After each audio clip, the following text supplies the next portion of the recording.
same as the personal request of this compulsion by the unaided will, relentlessly deepening our dilemma. Sponsors pointed out our increasing sensitivity to alcohol, an allergy they called it. The tyrant alcohol wielded a double-edged sword over us.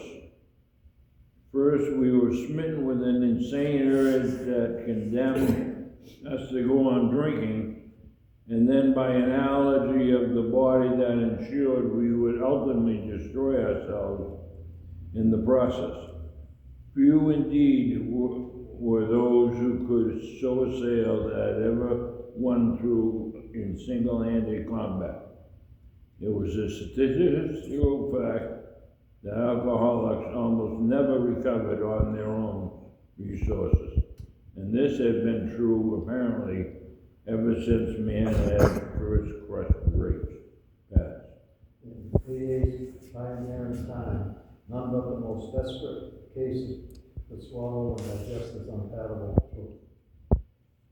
Even these last rappers often had difficulty in realizing how helpless they actually were. But a few did, and when these lay over the principles and all serve them, which the drowning seas life preservers, they almost invariably got well.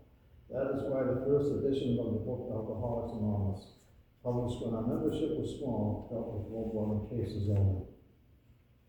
Many of us desperate alcoholics tried AA, but did not succeed because they could not make the admission of hopelessness.